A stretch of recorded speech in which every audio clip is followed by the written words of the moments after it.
What's up, everybody? I'm sorry I couldn't stay away. I was meaning to take a break for a few weeks.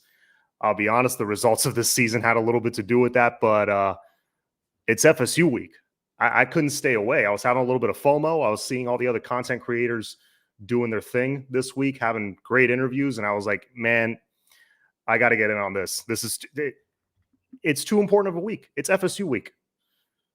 We got to talk some football today. So had to come on. Mitch, as always, thanks for being here. Rob Dukes. Yes, we gotta. Yeah, I saw that we gotta commit. I'll be honest, I don't know a ton about him. Maybe Jazz does. So, we can go into that. We're definitely going to talk some recruiting tonight because since the last time I've been on, there have been some massive developments in the recruiting world for Miami. There's, of course, in my opinion, the shocking commitment of Cormani McClain to Miami. Shocking in a good way, of course. I remember I didn't even watch his commitment. I'll be honest with you. And I got a text from a buddy of mine, and the text read, "Hey, this Mario guy can recruit, huh?" And I'm like, no way. There's no way that's what he's talking about. Sure enough, I check. Cormani committed, and Kane's Twitter just went insane. But we will talk about that. We'll talk about FSU, our upcoming opponent. And without any further ado, let me bring on our boy. What's up? What's going on, man? How's it going? Good, man. Good. Running around like a chicken with its head cut off, bro. No, hey, it's a busy week, man. Yeah, it is. Yes, but got my cafecito. I'm ready to go. Haha. Hope you are. Yeah, man. It's rivalry week. To say the least, the year hasn't gone as we planned so far. Bit of a rocky start to the Mario Cristobal era. We still have hope for the future, but if we can get a win on Saturday, granted, we're the underdogs. We're like at least a touchdown underdog. If we can get the win on Saturday, how would it make you feel about the season? Here's the thing, right? Like, when it comes to this type of game, it's you throw the records out the window, yada yada yada, right? All the rivalry stuff. So, a win would be nice. It's still not against it's still not against an amazing team or anything like that, but it's a rivalry win, which is still big, and it could still build some momentum towards the end of the season. And then we've got to win one of three against to be bowl eligible, which is crazy that we're talking about that, right? But it is what it is. Yeah, like Rob mentioned, yeah, it's bragging rights, but I'm at a point, John. I don't know about you, but I'm at a point where I don't care. I mean, I care about bragging rights, but I got to see more. I want to see more, right? Everybody wants to see more. I happen to be one of the patient ones, which is crazy. I think we're all patient to a certain degree, but it's a good win. It's a big win against a rival. We can talk trash for about a year before we got to play them again, and again, it might build some momentum and might build some confidence for this team heading into Georgia Tech and Clemson and Pitt. The last 3 games of the season are going to be big because it's an opportunity for some players to kind of step up and to kind of make their name, and whether it's young guys, whether it's older guys that have been slow to develop. So I'll never say no to a win, and I think it'll be big for that. For recruiting purposes, I don't know if it's going to make a huge difference. Maybe if there's a guy on the fence, it might. Maybe it won't. It's tough to say. I think the biggest ones are going to be those guys that are on the fence. I mean, for the guys that are Miami are Miami, and then regardless of whether you win or lose, I think you still got the best recruiter. At least the top 2 or 3 recruiter in the country, and Mario and his staff. We've seen what we've done. I caught the tail end of you talking about Cormani, and then him flipping Caleb Spencer and all that too, which was big and kind of unexpected also. I don't know if it really does too much damage if we don't win. Does it help if we win? Sure, I think to a certain degree, but I think that Mario is going to do his thing either way. I agree with you. I'm also one of the patient ones, and I said after we lost the Middle Tennessee game, yeah, I was mad, but I was like, that was the realization to me that okay, this is going to take more time than we thought. The problems are deeper than we thought, and they've been there for many, many years. It wasn't these aren't problems that just arose this year, but this is going to take time. But one of the important things about Saturday is win or lose, it's going to be a great atmosphere at the stadium, and there's going to be something like 60 recruits at the game. I heard. Yeah, it's gonna be crazy. That's going to be crazy. How big is that? See, just them coming to see that atmosphere, because there's usually not that kind of atmosphere at Hard Rock aside from maybe twice a year for certain home games. Right.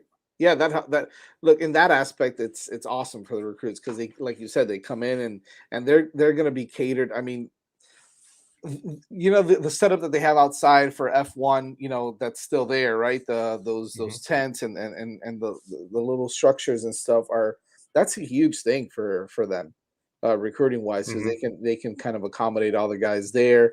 And then it's a beautiful stadium, so they're going to be able to do a lot of really cool things. It's a night game, so who knows what they're going to be doing during the day, if they're just going to go to this, just go see the game, or if they're going to be a part of something more special throughout the whole day, getting leading up to the game. So I think there's a lot that Mario's he's gonna do his thing. It's gonna be cool because like I said, like you said, 60 something recruits there, and guys that we don't even know about are gonna be there as well. And yeah, it's a great atmosphere. It's probably one of the best atmospheres in college football. And to us, it's the best. So I'm really excited about that. Yeah. Oh, me too. And the, going into the game like early in the week, we coming off the Virginia game, barely beat them. Yeah, I was excited that it was rivalry week, but at the same time, I'm like, man, I'll be honest. Objectively speaking, not holding up too much hope for this game. I'm hoping for the best, but I'll say it. FSU right now, not by a lot, but they're the better team. I would say they're the better team right now. They're like a year ahead of us, I would say. However, as we get closer and closer, I start, reading up on what's going on with injuries and who might be available. And I'm like, I don't know if you're like me, the closer and closer you get to a big game, I'm like, nah, we can win this game. Like, why can't we win this game? Absolutely. So that makes us fans. So first of all, obviously the biggest one, TVD. Yeah. He may or may not be available. It's looking like more and more like he might. I mean, Coach Cristobal came out and said that, he's practicing, he's looking good, everything's, he didn't give too much information, as he usually doesn't. What was your reaction to that? Do you think it's just kind of coach speak that he's just kind of throwing off FSU, or he's legitimately trying to get him out there? So, so my gut says he's just kind of, it's kind of like a facade. Yeah, he's just saying that, and TVD probably isn't doing much. That's my gut, right? My intuition tells me that he's not going to play on Saturday. My heart tells me, oh God, I hope he does, because then all bets are off. Like you've got the a really good opportunity. You got a really good chance. I thought we had a really good chance regardless. I think that we are. I actually think we have better talent than they do at certain positions. Maybe not everywhere, but at certain positions, I definitely do think that we have the better talent. But again, we've seen how far talent has gotten us this year. So, I'm not going to bet on that, but I am going to bet on TVD. If TVD plays, he's got to have a little chip on his shoulder, considering how crappy he played last year against Florida State, at least at the beginning of the game. So, I would love to see him play. I don't know if he is. I don't know if he's going to start. I think he's just throwing a wrench in Florida State's game planning. And I'm pretty, I feel like we're going to see Jake Garcia start. I think. I hope I'm with you. I think you thinking TVD is going to play. I'm with you from your mouth to God's ears. I think TVD is going to play. Is he going to be 100%? No. I think he's going into the game maybe 60, 70% at best. But TVD at that, if he can play, I'd rather go with him. I don't think Jake is ready for that kind of spotlight yet. I think he still needs another year of fine-tuning his game and, a little bit more game experience, because you can see Yeah, he made a few plays Saturday, and he won the game. Fine, great. He won on the road, but there were a few deer in the headlights moments, and there were a few deer in the headlight moments against Duke as well. So, I think who is it that player for the Knicks, Willis Reed, that came out of the locker room like I forget the name of the guy. There was that iconic shot of that player for the Knicks coming out of the locker room. They thought he wasn't going to play, and he played and had an amazing game. I don't know. The chat will tell me. But Yeah, the channel tells. Yeah. I'm hoping TVD will have that kind of moment.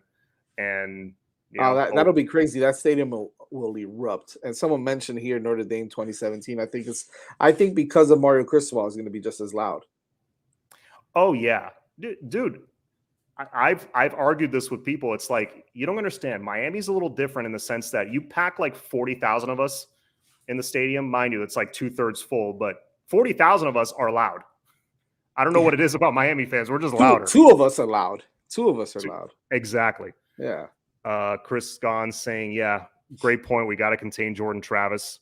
Jordan Travis does make me a little nervous, but I thought in the second half, especially, we did a pretty good job of containing Brennan Armstrong. But Jordan Travis athletically is a different animal. Yeah. So, I think that, and you know who mentioned this flow on his show on Sunday that kind of resonated with me. And he's mentioned this like a month ago, and it still sticks with me, man. Like Jordan Travis, this is the thing with FSU, right? And I know it's very cliche to say that the team goes as the quarterback goes, but it really rings true for Florida State. If Jordan Travis has a lights out game, they've got a shot at winning a lot of games because he's talented, man. He's really good. But if he just has one of his mediocre NC State type games or something like that where he's just okay, he's just good. You know what I mean? I give the nod to Miami, and he makes a great point. You have to contain him, and I think it's going to be interesting to see what Kevin Steele and that defense does and who they put on him to spy and how they work that out. I know a lot of people are saying, well, Corey Flagg, because he's the smartest guy, but can he really contain him, right? Can he go sideline to sideline with him? Maybe not. Caleb Johnson is probably a really good fit. Some are saying, they want to see Gilbert Frierson on him. And, there's so many different options. And this is the good thing, right? There's a couple different options that they can use to spy on Jordan Travis. The question is, are they going to be able to? And if they can contain him a little bit, I think Miami has a really good shot also. Mm-hmm. You mentioned the defense just now. I feel like, it's been a little up and down this season, but I feel the defense is obviously ahead of the offense. I don't know, man. I feel like yes, they have their issues in the secondary, but they should be getting James Williams back Saturday. I feel like the defense could be starting to turn a bit of a corner, because the fight they showed me in the second half at Virginia, as sloppy of a game as it was, they show me, the effect, the Kevin Steele effect starting to take, it started to take with this team. LT and Mesidor, you got two studs on the D line right now. Hopefully Mesidor's available. Right. Hopefully he's available. So what do you think about that? You think, we still got a ways to go with the defense, or you think the defense, do you see a difference did you see a difference last week? Look, man, it's tough. I don't care who it is. It's tough to win a conference road game against a Power 5 team, regardless of how good or how bad you are. And that defense held that team to 6 points. I know they ended up with 12, whatever, with those 2 field goals in overtime, but yeah, they held that team to 6 points, and they had a couple of mistakes. But Kevin Steele mentioned this in his press conference a few days ago, right? Someone was kind of getting on his back about some blown coverages and some really, and he's like, "How many did you see?" Because did they score? The end result was what? Did they score a touchdown? No, they had some blown coverages, but we held them, right? We held them. They didn't score a touchdown. Yada yada yada. There was maybe 1 or 2 issues, but I know what I saw. I saw the tape. Did you see the tape? Because and so he went on this back and forth with the reporter and whatnot. And yeah, they had some mistakes, and they're still going to have some of those. And I think that the truth is that every defense has 1 or 2 of those. for the most part, they played solid, man. They played great without Mesdor. LT had a career day, right? He had a career game, basically. Cam Kitchens played really well. Some of the linebackers played well. Look, this is a good defense. They're starting to get it together. They're starting to gel a little bit better now. And the bottom line is Brennan Armstrong is a pretty good quarterback, right? We saw what he did last year. Obviously, he doesn't have the weapons. They're not a very good team this year, but he's still a solid quarterback. And we did let him run around a little bit in the first half. In the second half, we shut him down also. But that's called adjustments. And if you make adjustments, man, that's the name of the game, right? You have to make adjustments. We made adjustments, and we still only really gave up 6 points. So I'm okay with the defense. I think that the defense can do their thing. I read a I don't know if you saw it on Twitter today, John.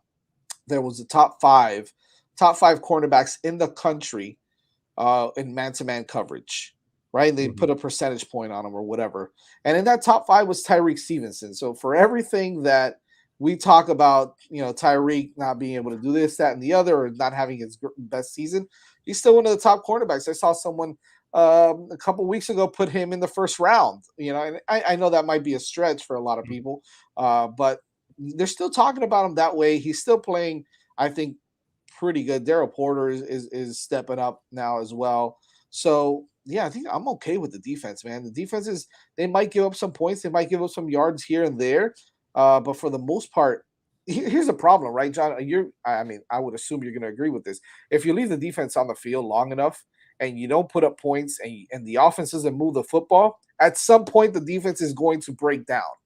It's just, they're going to be tired, right? And forget about rotating. They're still going to be tired and they're going to break down. And that's what's going to cause them to give up some points. So if the offense can move the ball a little bit, I think the defense is going to be just fine.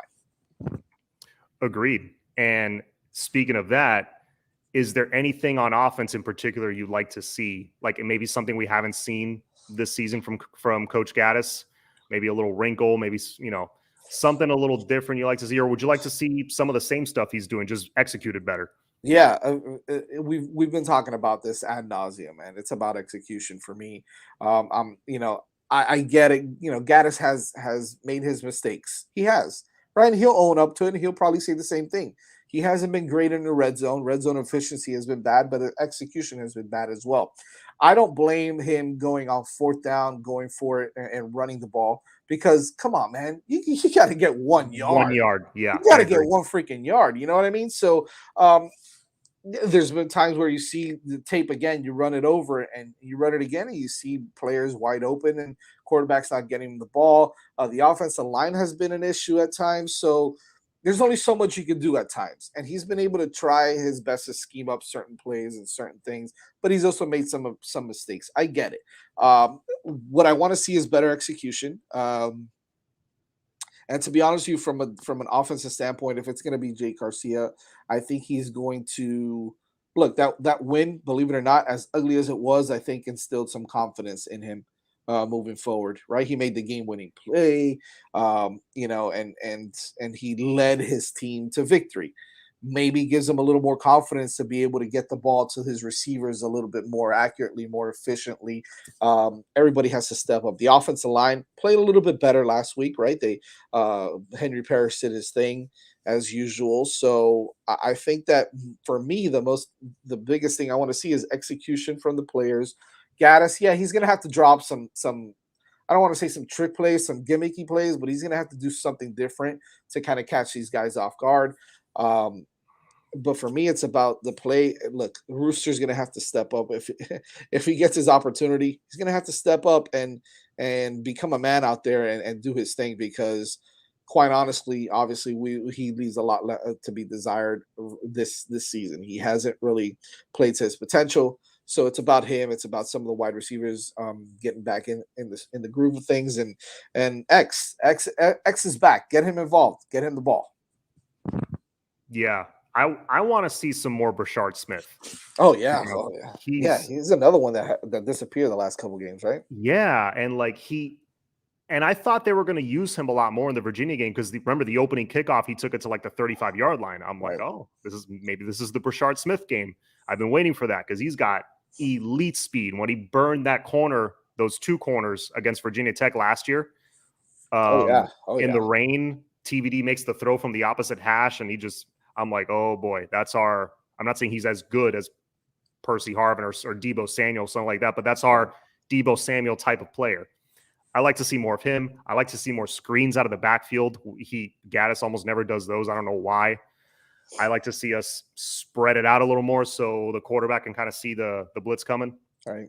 But I'm with you on the execution, though, because there's been times where Gaddis has schemed somebody wide open. It happened 3 times at least against A&M, and the ball was dropped. Right. And I was hearing something. I was listening to, I think, the Out the Huddle podcast, the one that DJ, Brett Romberg, and Brian Monroe do. Yeah. And great show. And DJ had a great point. I love hearing it straight from the players. DJ had a great point that it's like, you can talk schematics all you want, but once you're inside the 5-yard line, it's not, you can only do so much with schematics. At that point, it's want to. Yep. Yeah. Like you got to want to get in the end zone. And Romberg was like, yeah, we were salivating on the O-line when we were inside the 5. So I want to see more of that. But could we see Chaney? I think Coach Cristobal said that it's still going to be another few weeks for Chaney. I don't think we're going to see him this year. Do you? I don't think so. No. I think the best thing to do is just kind of hold him back, and because then next year hopefully you've got him healthy. You've got a healthy Parrish. You've got a healthy, Trevante. I was gonna get to that guy, but yeah, you're gonna get Trevante. You're gonna get him back. You might see some attrition there. You might see some addition as well. So I think there's gonna be a lot of moving parts in the running back room. But if Chaney is healthy, he's probably.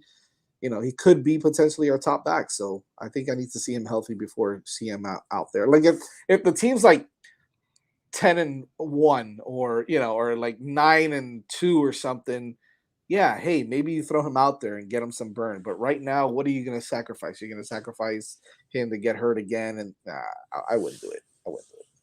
Yeah. Again, I think that's just gamesmanship by Coach Cristobal, giving coaches yet something else to think about. But yeah, I agree. He's got the ability to be RB1 for sure. We just haven't seen him healthy for a while, unfortunately. Nope. But yeah, we've got a few minutes left here. Let's talk a little recruiting. Since I've been on last live, we landed Cormani McClain. In my opinion, the number 1 player in the nation. What do you mean? You don't think Arch Manning is the number 1 player? Listen, kidding, I think Arch Manning is a very good quarterback. He's probably, like a top 5 quarterback, maybe top 10. People are probably going to think I'm crazy for that. No, Arch Manning's legit. He's very legit. He's going to have a good college career. But Cormani McClain is just that guy. To me, is a day 1 starter kind of guy. Like he's stupid good. He's 6'2", 170. He's a little skinny.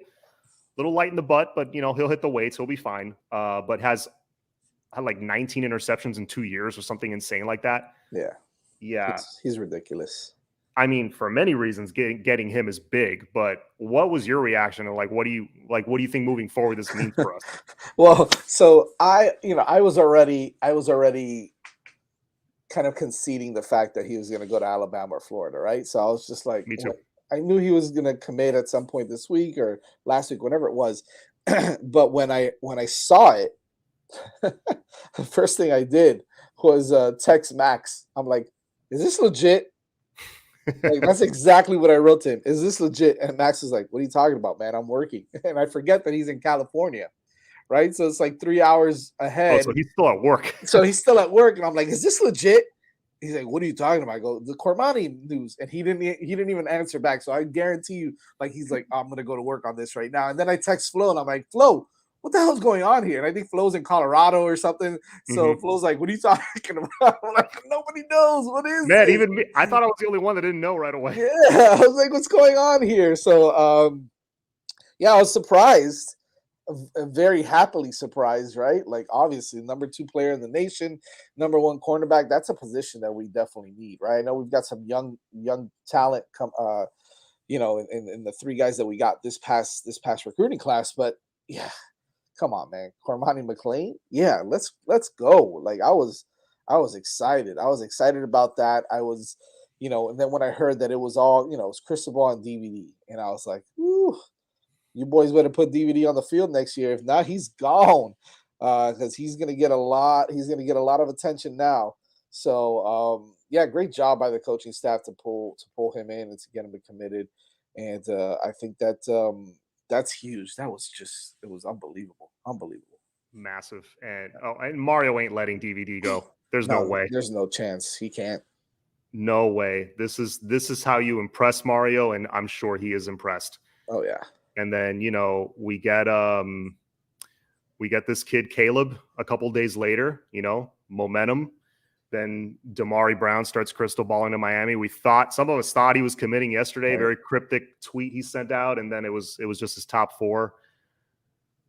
A lot of rumors on that one. I don't know if there's anything you could shed light on or are willing to. I don't know. All I know is I've heard different things. Let's just say that. I don't want to throw too much out there, but we're in his top 4. That's what matters right now.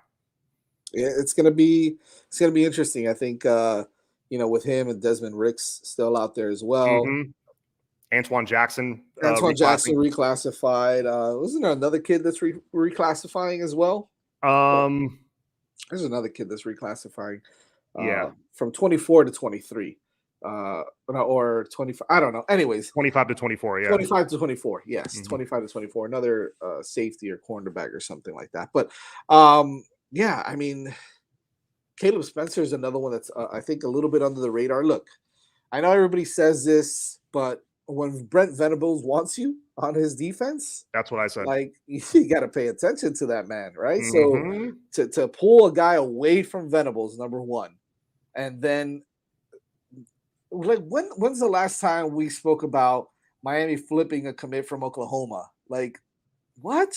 I was like, what? I don't remember one. And we spoke a little bit about Caleb Spencer. Everybody kind of knew more or less who he was, but we didn't think this was coming, right? Like this was kind of out of nowhere, and that just goes to show you that Mario Cristobal and the whole staff is kind of moving in silence, man. Like there's a lot of things that we don't know that they're doing, and God knows who he's going after and who's going to pop next or who's going to flip next. It's exciting though. It's exciting to see that he is pulling guys like that, guys that are looking at Alabama and Oklahoma and Ohio State and those big names where last year, if we saw those big names, we'd be like, oh, there's no chance. And now it's like, all right, we got a guy. Cool. Let's keep going. You know what I mean? It's fun to watch. It's fun to watch what he's doing. Yeah. And not just that, it's the positions of need. Like there's been 2 positions where we've really struggled in recent years. We've always gotten the running backs. We've always gotten solid receivers, get a good quarterback recruit every few years. We've consistently struggled, and this is like over a decade now. Corner and linebacker. Yep. Consistently struggled to get like the big names. Mario has done just that so far, getting, Malik Bryant, Popo Aguirre, and we're not done at linebacker, I don't think. I think we're getting one more. Or adding a guy in the portal, either way. Oh yeah, that's probably where you're going to see it. Yeah, they're going to get a lot of guys from there. Yeah, and then fine with me. And then you got corner Cormani McClain, the best out there, one of the best, highest rated corner prospects ever. Yeah. And then Desmond Ricks possibly next year. Antoine Jackson reclassified, and then you still got Chris Graves and Kamari Rogers from last year. And you got Robert. Listen, Robert Stafford is no joke, man. That's a big time. Well, he's a four-star cornerback as well. So I don't know, man. It's Bobby Washington under the radar. Absolutely. So I'll put here. Can Cormani fill Ivy shoes? Listen, my brother. I think he's going to do a lot more than fill. I don't think those are the shoes that he's trying to fill. Yeah. I mean, no disrespect to Ivy because he's actually played a little bit better this year, but he's developed and gotten a little bit better this year. But no disrespect to him, but Cormani McClain is a dog, man, and so I'm excited to see him play. Definitely. I've seen comparisons to Sauce Gardner. As soon as I heard that name, I was like, "Oh, sign me up." I'll take it. I'll take it all day. TJ Capers next year, and I'll just finish with this on the recruiting. You see the names we've gotten and the names that are popping up, like TJ Capers, for example. Another thing I'm noticing that's also been missing for years is size. Yeah. One thing is to get, love Keontre Smith, but dude came in as a safety. He's 6 foot? Probably naturally like would be like 208, 209, being honest. And then now he's bulking up to 230. Great, but he's not naturally that big. Right. And I think that's why you're seeing guys get nicked up, because they're carrying extra 20 pounds of muscle they're not used to. You bring in a guy like Malik Bryant, TJ Capers, who are like 6'2", 235 coming out of high school. Now we're talking. Oh yeah. Yeah. And by the way, no disrespect to Shaq Quarterman and Mike Pinkney, because those guys were some stud linebackers that came in. But and I think Shaq was a 4-star guy. I think Pinkney might have been also or a 3-star guy. So, but I mean, we're talking about TJ Capers. We're talking about we're talking we're possible talking first rounders. Correct. I mean, and TJ Capers that's a big boy, man. Like I've seen him a little bit, and I'm like, whoo. And so is Washington. Washington ain't no slouch. Robbie is the linebacker. Bobby's the linebacker. Robbie's the linebacker. Okay, and Robbie's the wide receiver. Yeah, Bobby is a big dude too, man. He's a 6'3". monster. I mean, so yeah, they're not playing any games with those guys, and the kid that I want to see the most. I know this is so crazy, but a lot of people don't talk about it. I know he's not going to be ready until I think he's a 2024 kid. You could probably, because he's from your school, man. But Jose Leon, woo, I've heard about him. Yeah, that kid is a G, man. That kid is absolutely incredible over at Columbus, and so that's a kid I want to see Miami go after. Also, because I think he's going to be a very, very good player in college. You wouldn't think an academic high, Catholic all boys school would crank out some dogs, but it does, man. Alonzo Highsmith went to Columbus. Mario went to Columbus. Like Brian Greasy went to Columbus. Like there's a bunch of guys. Yep. But Alex Mirabal went to Columbus, right? Alex Mirabal. Oh no, the list goes on. Like guys to other. Josh Uche, I think, is a Columbus kid. Uche, yep, that's right. He is. Yeah, a bunch of guys. But yeah, anyway, I promised you no more than 30 minutes, so I'll let you go in a second. But again, it's FSU week. Yes. I don't think I've ever asked you this, because I don't think I've ever talked to you on FSU week. So tell me, being a fan, I'm sure, lifelong Canes fan, what is your fondest, if you had to pick one, your fondest Miami versus FSU memory? So my fondest would probably be, so I was at the wide right, Jeremy Shockey touchdown 27, the year we won it all. Wide right 3 was 2000. That was the Shockey game. We won it all the next year. We won it all the next year. You're right. Okay. So it was definitely wide right 3 was a big one, but I'm gonna go even later than that, or earlier, however you want to put it. 2004, the Frank Gore game. Yep. Where he scored in the end zone. It was 16-10, I think was the game. 16 or 16-14. Yeah, 16-10. Something along those lines. Where he scored in the end zone. Then I went to the Orange Bowl game that year as well. It was where we played them two games in 1 year, right? We played them in the regular season and we played them in the Orange Bowl.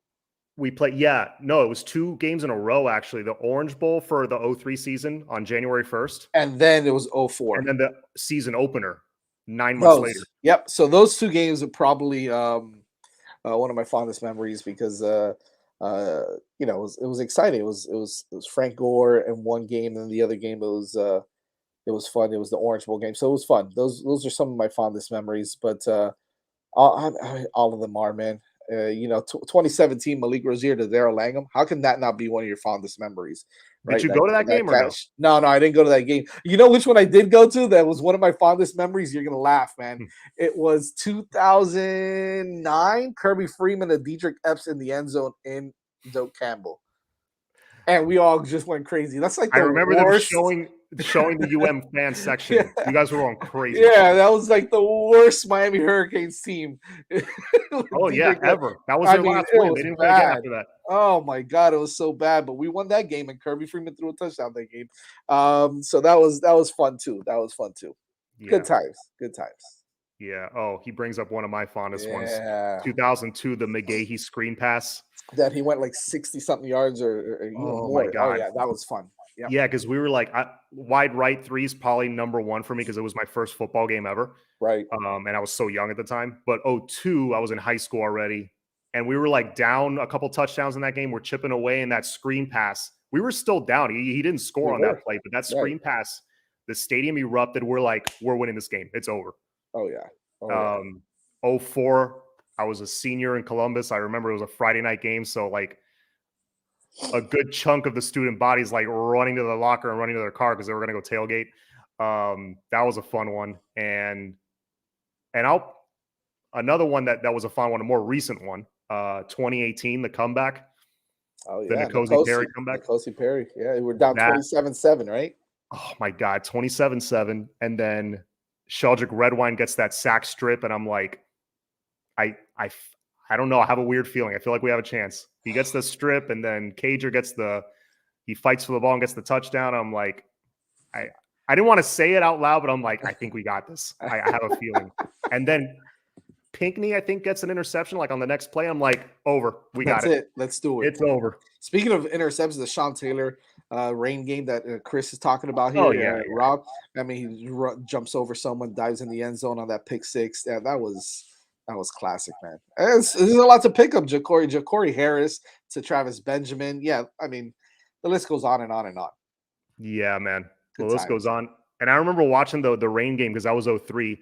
The Marlins were playing the Cubs in the NLCS that night, and we were like getting ready to go to the stadium. So we're like kind of, we're watching the UM game. That was a fun sports day. I was actually watching. I was buying a car. My dad was buying me a car. He's like, "We're going today to buy you a car." And I'm like, "I'm not going to say no to that." I had to watch the game at the dealership the whole time I was there. It was bad. Nice. It was bad, but I got to watch it. So, good times. Good times. Yeah, man. Well, hopefully the good times and the good memories continue Saturday. Hopefully we add to it Saturday. Yeah. Either way, it's going to be a fun game. But Jazz, as always, thanks for being on, man. I really appreciate it. My pleasure, brother. Yeah. Let the people know, you have a few different shows right now. Let your F1 stuff and your football stuff, let the people know, where they can find all that.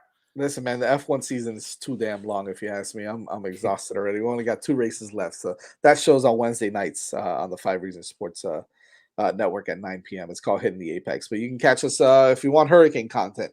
Miami Hurricanes content is Monday nights at 8:30 p.m. on the 5 Reasons Sports. It's the Six Rings Canes show. So make sure you check it out. And hey, man, I hope to see you at the tailgate Saturday. I will be there for the first time all season. I will be at the tailgate. Yeah, I think this is the first time I'm going to tailgate too. I'm not going to lie. I will be there. So, all right, man. Let's do it, brother. All right, let's do it. See you, man. Take care. Man. All right, that was our good buddy Jazz Santana. Thanks again to him for being on. Thank you to you guys. If you're in the chat right now still, please hit the like button. Please hit the subscribe button. Let's get this cranking again. My break is pretty much done. I will say this. I am switching gears a little bit away from the regular Tuesday night lives. I will still do live streams for, rivalry weeks like this, or if I got like a big interview I want to do live, or, something, some big news breaks and I want to hop on and chat with you guys. I'll still do lives every now and then, but it won't be regularly every Tuesday anymore. But I will do more pre-recorded stuff now, kind of going back to my roots. I started with the pre-recorded stuff before I discovered StreamYard, and, taught myself how to edit a little bit. So put those skills to the test. I will be dropping some new content of that nature, the pre-recorded stuff, very soon. So stay tuned for that. I will be starting my Dolphins channel. It'll be a separate channel very soon. And, still the NFL season's long. There's still a lot of that left. So, stay tuned for that. And as always, it's all about the U. Go Canes. Have a good night, everybody.